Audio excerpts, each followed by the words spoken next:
like my truth uncensored. My whole network viral. 12 and a half get you a quarterback.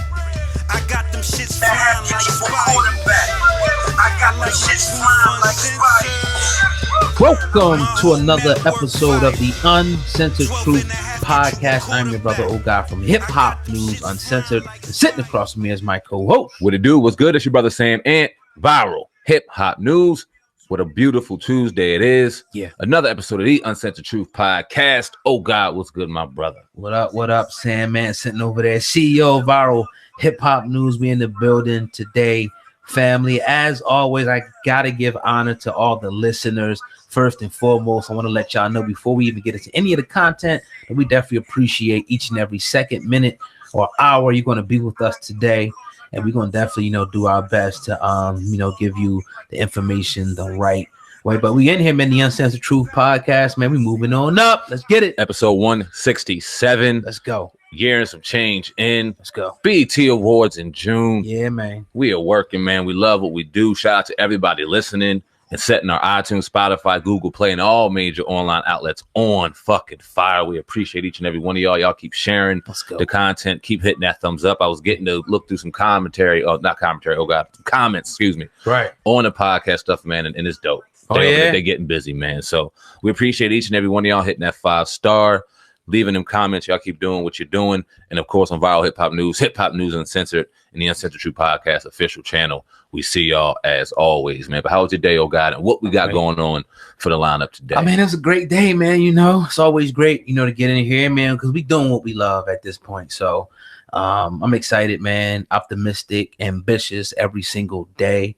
So we ready to rock. But yeah, man, we got quite a lineup today. We're going to be talking about Fatboy SSE. His management team put out a statement about his whereabouts. Nobody else is talking about it, but we are, because we rock with Fatboy Jersey over here.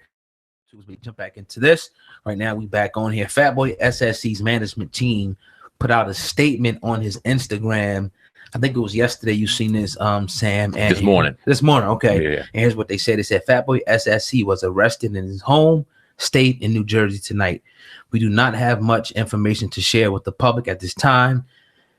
If you have not been able to reach him, this is why. As we learn, we will keep you updated. Thank you, Fatboy SSE's management team. Now, there hasn't been any other information available besides this. We don't know why he's been arrested. We don't have anything to share right now. But we will say, if this is accurate, which it appears to be, it looks like it was from his management team. We haven't seen him, on Instagram. I wish the best for him, whatever happened, to the brother. Hopefully he'll be able to get out soon. And we'll find out more about this. But yeah, man, I definitely rock with Fatboy over here. That's a fact, man. It says underneath in the caption of that Instagram post, refer to Untitled Dexport and at fame.fbg for any and all updates and questions. We hope to have him out ASAP. # free Fatboy SSE. Mm-hmm. Obviously, like old guy said, we rock with him. We watched him grow. When he was doing his 60-second Instagram Jones, and he was making people laugh, and he was out of Newark, New Jersey, or Irvington, somewhere up north. We all just Jersey. Irvington, yeah. And he was really doing his thing, and to hear his story, it was somebody that we rock with, and now he's just a household name, killing it out here, really making his money, doing his numbers, and touring, and real proud of him. But a lot of people, and we just got to keep it 100. A lot of people are getting on him for showing too much on Instagram. Now, we talk about this, it seems as though day by day, in some way, shape, or form, in regards to social media and the gift and the curse that it is. A lot of people use it as an avenue, as a platform to display their talents and their content, therefore gaining revenue, monetization, and a life from it. And that sometimes evolves to people seemingly selling their soul for social media. Did Fatboy SSE find himself in a situation where he potentially showed too much? Obviously, in the state of New Jersey, we understand marijuana laws right now. We know that that's a great reason for the police to primarily pull over a lot of people, in particular black males, when it comes to marijuana, and then having the smell and them just going in and doing their thing. And then they know they pay attention. We know seatbelt laws are crazy. Right. So just talk on that, man. Does he show too much, or do you think this was just an isolated incident to where none of that got him in any situation? I know we don't know anything. We're just all speculating at this point. Yeah. I mean, here's what I would say. I would say that how we need to deal with social media. You know, if we're famous, we have to look at it like the law enforcement is watching every post you do, every inbox you do. That's the way you need to treat it going forward. So if you see people doing stuff, it's obvious what it is. At any given time, law enforcement can, you know, swoop in, whether they deem it's, you know, necessary to find more. But we have seen people that have been on camera or done something, and the cops say, look, we seen the social media, we was watching you on that, and we seen you do this. So that gave us probable cause to come in. Now, again, we don't know why he's behind bars. It could be an old warrant, traffic warrant, for all we know. You can get locked up for anything in Jersey, pretty much, you know what I mean, at this point. But yeah, some people do, obviously. But him, I haven't seen him doing too much crazy stuff. Obviously, he does the pranks and all that, you know what I'm saying, they used to do, and you know what I mean, like the funny skits and all that. That's cool. But you know what I mean, I haven't seen him doing nothing like, you know, Mac 10s on there, something crazy, knowing that cat was on probation or got criminal records. Like, if you got a criminal record and you pop up on there with a strap in your crib, they might slip through the cracks, but they could also kick your shit in too. Oh God, I want you to talk to the people real quick, because we're from Jersey, like, so we know the laws, and something that we often talk about off camera, and one of the main reasons and why you share with me and why you want to get the fuck up out of Jersey in particular now are the new laws they passed as far as bail. Right. Talk to me, because even the people on, or his team on the social media said they're trying to get him out ASAP. Is that a realistic possibility right now? Right. What is Fatboy looking at in the state of New Jersey with new laws in place on a realistic time of getting out of jail? It depends. Like, if it's something like, all right, he owed $1,500 for a traffic ticket, and then he gets locked up for the traffic ticket because it's above a certain amount, he can put that money up. But if you go in there for some type of a probation violation or another type of case in New Jersey right now, instead of just going and call somebody, so you'll call the bail bondsman, post the 3 to 10, whatever they take, you got to now wait for a status hearing. I forgot what they call it, a detention hearing, I think they call it now, where you got to wait. So if you go in there on a Friday, you might not get in front of the judge till Monday or Tuesday. It ain't like New York, you know, where they got 24 hours in Jersey. I don't know how it is up in North Jersey, but down here, you got to wait 2 business hours for them to get to you to say, okay, we got to look at this person's criminal record to assess whether or not we want to put them back out into society right now. And they can say, okay, anywhere from 1 to 6. So 6 being high, you probably won't get out. Anything lower than that, they can say, okay, you got to report every week to probation while we going through this. So bottom line is, it's not as easy as them getting a bail bondsman that night because he got the bread. Him getting out, he got to wait, which could be a day or 2, depending on where you at, to see the judge. Maybe that could be the reason why, just in my opinion, why they haven't had any more information to share. Is it telling to you that he's still in jail, given the fact that we've seen that it was like I seen it this morning, so it must have happened in the early hours of this morning, because they said last night, so it must have happened like probably early morning. Mm-hmm. And he's still not out. It's 6:30 p.m. Jersey time. He's not out. Does that tell you something, or is this still possibly a traffic violation or something minor like that to you? I mean, a few more days, you have to wait again. If today you go in, it's not gonna be court probably, because you're gonna be getting processed and everything. So it'll definitely be the next business day, if anything, which you probably got a possibility. It depends. I mean, it's a spot where he's at, it's a lot of people up there. So it could be a 2-day process to where he could see the judge and they say, okay, you did this, we're gonna let you go on this. Boom, boom, boom. We'll deal with this later. So you saying, man, you thinking minimum 48 hours he's going to sit behind bars right now? 24 to 48 minimum. Probably 48. Okay. More so, depending on what exactly happened, I think. You know what I'm saying? Again, we don't know. Hopefully, we'll have an update real soon. Here's my thing on the social media, right? Right. Because a lot of it, like, he got famous from social media, sharing and doing what he was doing on social media, and now he's living a life where he could take care of his family. Other opportunities are coming off of it. There is more money being thrown at him outside of Instagram, but that's what got him where he's supposed to be. We ain't stupid, though. We all know that once you get to a certain level in this game, there's eyes on you all the way. So that you have to have a certain level of security in your mind on how you move on social media. And I think that whether or not this was a situation where it was an isolated incident from before, or social media was potentially involved in getting him in trouble, he has to move different. That you're successful. You're getting more and more successful by the day, which means you have more and more attention on you by the day. And these situations will start coming more and more about you who knows what you got in your past, little bullshit here and there. You want to take care of that little things now. You don't want things start to pop up and turn into something that could be more than what it has to be. Right. You know what I mean, that's all I'm saying. Yeah. So again, we'll keep everybody updated, on the situation with Fatboy SSE. Definitely expect him to be getting out, though. I don't think it's that crazy where he's, he should be sitting up in there. It would be cool to get an interview with the brother. Yeah, that'd be dope. You know what I mean? We always open for that. That's a fact. Right down the Parkway. Yeah, so maybe we'll reach out to his people and whatnot. Hopefully, after this to see if we can get him, on the platform. That'd be real dope. It's a fact. Yes, sir. So yeah, man, tune into the Uncensored Truth podcast with your brother, Old God and Sandman. We're going in today on this Tuesday afternoon. Everybody listening on YouTube, if y'all rock with the podcast, go ahead and hit the like button and make sure you go ahead and share this video as well. Now, according to court documents, that are out there right now, Meek Mill is asking a judge to order that he does not have to sit for a deposition in a lawsuit being brought by the estate of Travis Ward. Now, Travis Ward is one of, I think, 2 or 3 people that's suing Meek Mill for a 2017 concert in Connecticut, where Meek Mill pretty much, somebody got killed. A few people got killed at his concert. It was just his concert. Okay. He didn't, have anything to do with the shooting, but they went ahead and filed wrongful death lawsuits against Meek Mill. $3 million each, it says here, according to this article.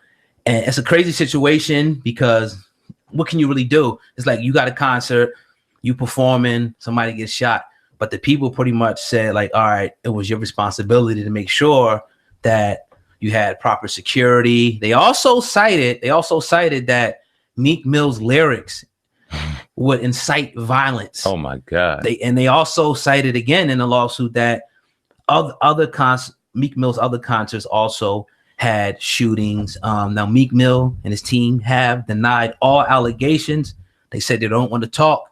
They don't want to give it any information. He had nothing to do with it. He was performing.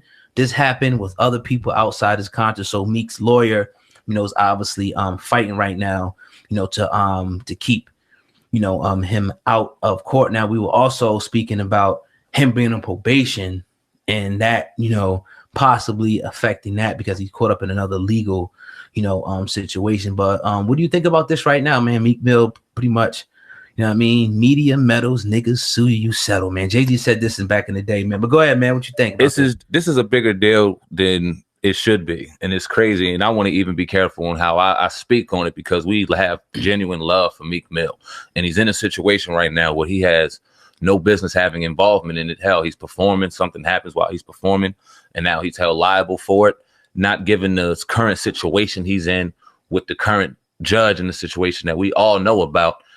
You don't want to be involved in these things. You don't want your name even closely associated with these things because any little thing could just spark we all know. Mm-hmm. And I obviously understand somebody died in the situation and you have lawyers in place that are saying, okay, we're going to go with the person with the biggest pockets, or we're going to go at the person with the biggest notoriety to see if we can settle out of court, get you something for this shit and get it out of here, because nobody in that position, given their past or given their situation or not, is going to want to deal with that. So 9 times out of 10, they're going to settle, even though they ain't have nothing to do with the fucking security. That's the concert promotion and things like that, venue team and things like that. And they have no business doing that. That's just how lawyers work. So right. You just wish this wasn't happening to Meek Mill right now, given his circumstances. Well, hell, he can't even lead a country right now. Dealing with bullshit with that, Yeah, his lawyer actually said this. He had the notice deposition of Mills, a thinly veiled attempt to harass a public figure who had no relationship to the plaintiff's injuries to try to extract a nuisance settlement. He said the court should not permit this abuse. The lawsuit brought forth by 2 separate estates alleged that Meek and Oakdale Musical Theater and Live Nation are held responsible for the death of 2 individuals. As such, mainly negligence is placed at the center of these accusations. So obviously they came after, like you said, anybody that was connected to this that had any deep pockets, like, I'm not going to say that I don't blame them. Right. This is just the way things go in America. Yeah, exactly. When you somebody died. Okay. Something like with the whole OJ thing and everything, we got to go and try to get some type of financial compensation because the life is lost. And we're sorry to hear that. Because right. people from the family, obviously, we don't want to seem like, insensitive. No. Be watching this and we're sorry that somebody had to die. And you deserve compensation for that. Yeah, absolutely. So it's going to be a day, like you said, somebody comes, they want to bring a lawsuit for whatever, you just settle out, because it's not worth the chance you going and losing and have to pay the whole thing. So you give them what they want, keep it moving. It costs to be the boss. Exactly. I mean, and hopefully Meek 9 times out of 10 is going to do that, get it out, and nothing else comes of this. Hopefully, let's just keep it at that.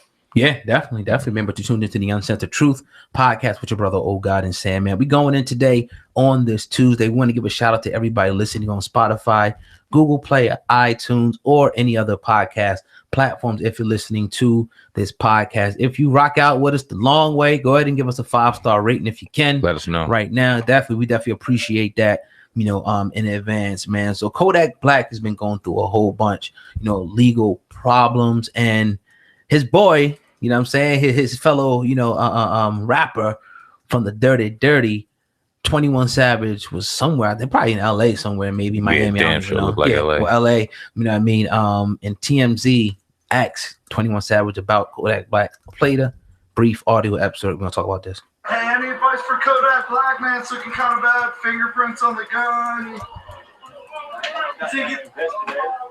You think he's being set up, or the cops trying to... I don't know what's going on, man. I hope for the best, though. Yeah, you're rooting for him. Any advice for him how to kind of navigate these treacherous waters? I ain't never been in no type of situation. Just keep your head up, kind of stay out of trouble. It seems like, I feel like the feds are kind of after rappers lately. I mean, they tried to deport you. Now they're going after Kodak. Do you think maybe there's something there, like there's some unfair things going against certain people? I don't know. The law is the law.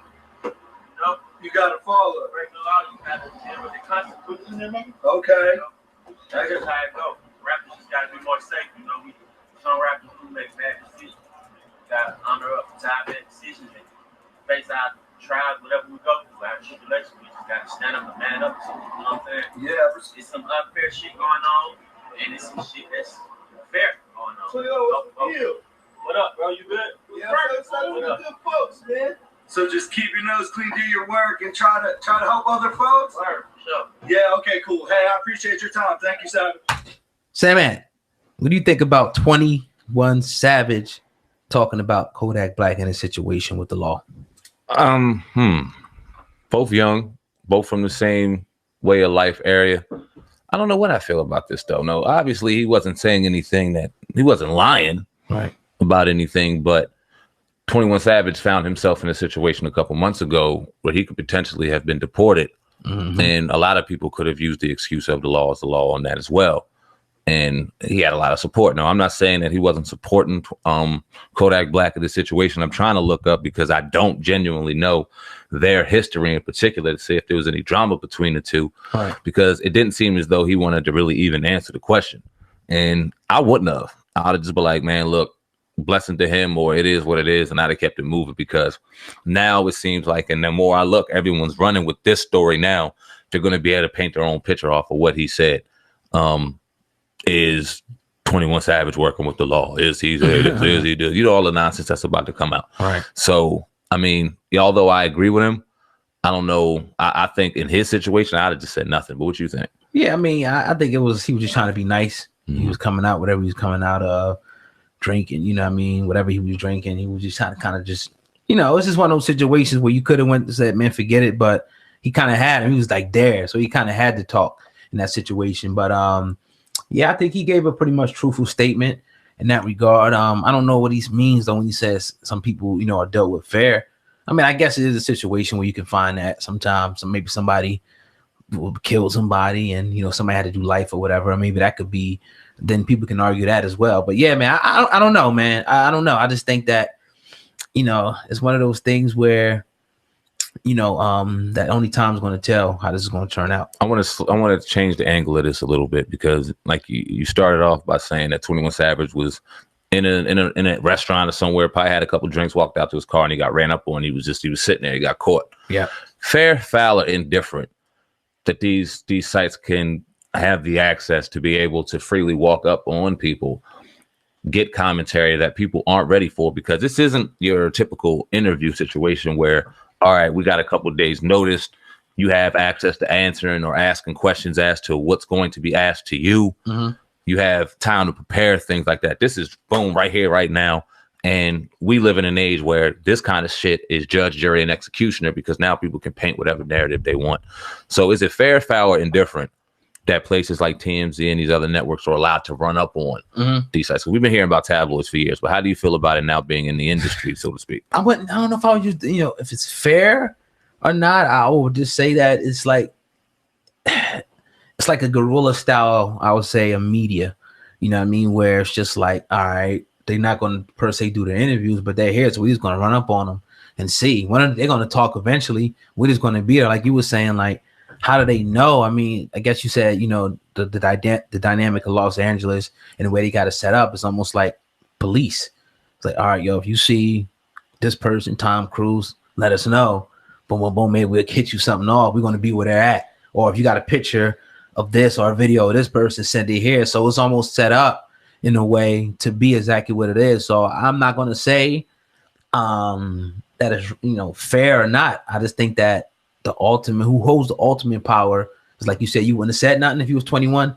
They hold the ultimate power because they're not going to post you just not saying anything, even though they do. They post it sometimes like they ain't say nothing. Even if you say, and then, they'll say that, post that shit too. Even that though, I can easily sit here and say in the sober state of mind that, I'm not saying nothing. I'm walking around easy, but I'm chilling with my boys. That's what I'm chilling saying. And having a couple drinks. I'm coming out. I'm feeling good. Somebody run up on me. I don't know how the fuck I'm gonna answer that. Especially if it's somebody like it's a nemesis or something of yours. It's like, how you feel about? You may automatically say fuck that nigga easily. And so he maneuvered around it well, and I'm not mad at him. But like I said, now it's going to open up an avenue for him to be able to get ridiculed, and I don't know if that's fair because he didn't. Like I said, he didn't say anything wrong. Not to me. What would he be ridiculed about though? What you mean? Just I think a lot of people are going to get on 21 Savage, and I'm almost positive a lot of people in our comments are going to get on him because of his situation he just dealt with, because he said the law is the law. And I'm not saying, and I'm not comparing his situation by any stretch of the imagination of what Kodak is dealing with, because a lot of what Kodak is dealing with seems pretty self-inflicted. Right. And Kodak, I mean, in 21 Savage situation was a family situation with visas. He tried to reapply. It was a lot more involved with that, more so than him out here committing crimes necessarily. So two different dynamics whatsoever, but we know the culture we live in. We know how people deal with it on the street and whatever, quote unquote. Right. So I just think that 21 Savage may get a little bit of backlash from this. Maybe I'm wrong. Yeah, I mean, but I'm just trying to gauge the culture and the temperature with the age we live in. And him saying it, I don't know. I think he's gonna get a little. I mean, I think it's just probably safe. His situation is not done, is it? I'm not sure. Yeah, I'm not sure the status of it. It's probably like a situation where it might be done. Yeah, he might have got I mean, he's probably cool, I think. So he's probably like, no harm, no foul type of shit. Like, does a cat just get off, scot free? He just get out and he's clear. He ain't got a report. He's like, man, I ain't doing shit for a while, so I'm not offending nobody. I sat in there. I thought I was going to be out of here. Now I'm back in the Wraith. I'm back doing what I want to do. I'm not going to offend nobody. I think he did a great job of answering it, though, to be honest, man. I think he did the best possible. Yeah, definitely. Yeah, no, absolutely. Yeah. I would have to agree with that. Given the circumstances, he's definitely getting schooled and a little more seasoned on how to answer and not answer questions. So, yeah. What do you think about, I mean, we talked about it yesterday, Kodak situation and NBA YoungBoy situation, but just to kind of recap on that, young rappers and young people in this industry nowadays, do they need more guidance? Are they doomed? Or is it self-inflicted? What do you think about the youth? They need it, but you got to ask yourself who's going to be there to give it to them. Everybody's not privileged to have, wise counsel in their circle. Some people, they're leaders, but they shouldn't be the leader of it. Even if they make the breadwinner or they're the more flamboyant guy, they shouldn't. Maybe they should. Obviously, it's a certain type of leadership they're going to have anyway, just being in that position. But maybe have some type of counsel to say, okay, man, you know what? Do this, but let's do this a little bit like this and put this here and do this here. Oh, nah, this is not good for you. This, watch out for this. Just so, everybody needs something like that, in their corner to let them know and show, because they probably been there a spot. And I made a mistake yesterday. I said Eminem. I thought I was saying Lil Wayne. I was meant to say Lil Wayne and Cortez Bryant. Gotcha. Cortez Bryant, which was Lil Wayne, was like a childhood friend, but ended up being his manager and whatnot. So, that's a combination of both. But like somebody like NBA YoungBoy, who young cats. Probably got a whole bunch of young cats with him. Can't nobody tell him nothing. And it's like the whole thing about having yes men.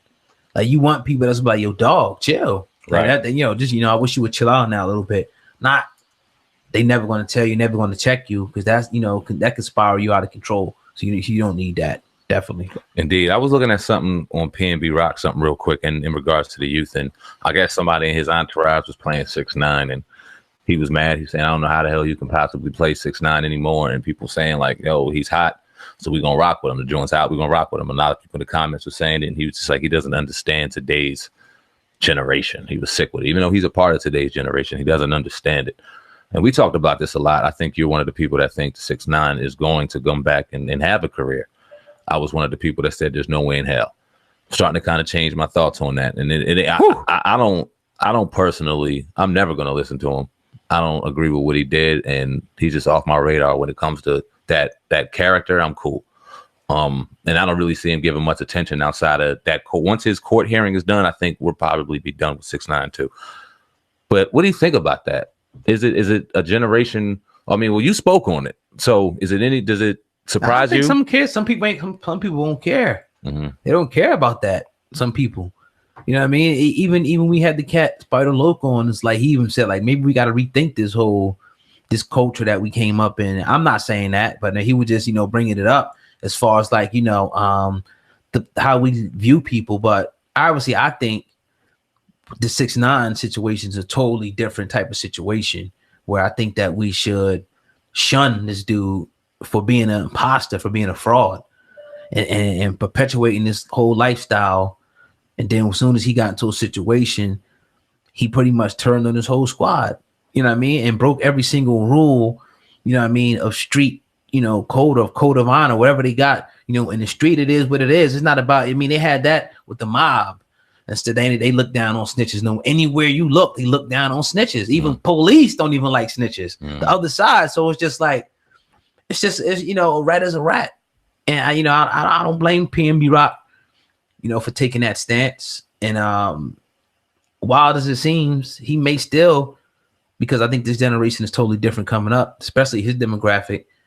They just live by a different code. They don't give a damn. They're gonna rock with him because they rock with him. Forget what he did.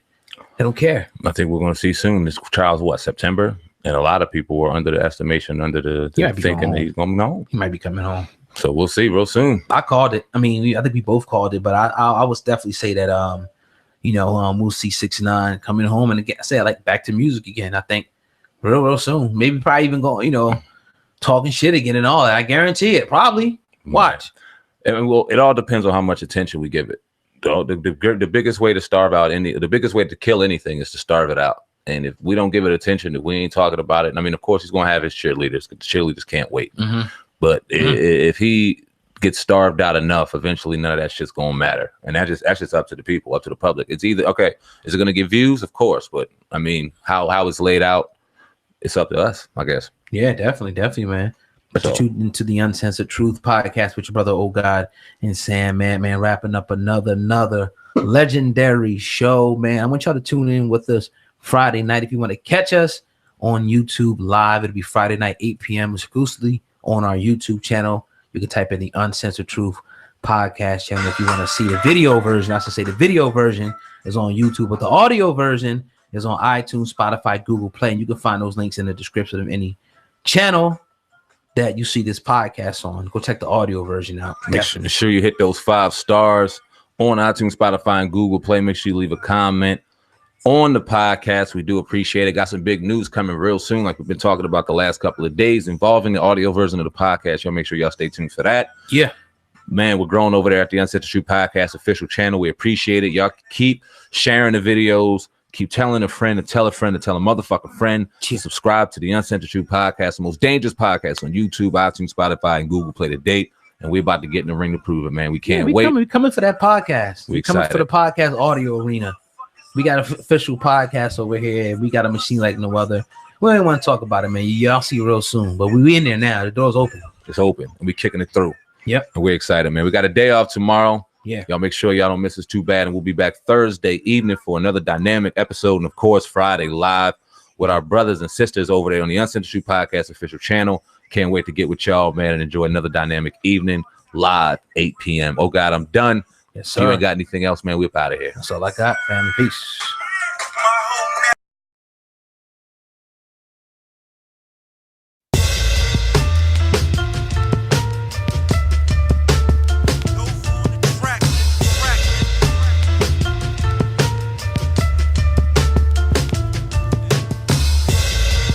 I like my truth uncensored. My whole network viral. 12 and a half get you a quarterback. I got them shits flying like spirals. I like my truth uncensored. My whole network viral. 12 and a half get you a quarterback. I got them shits flying like spirals.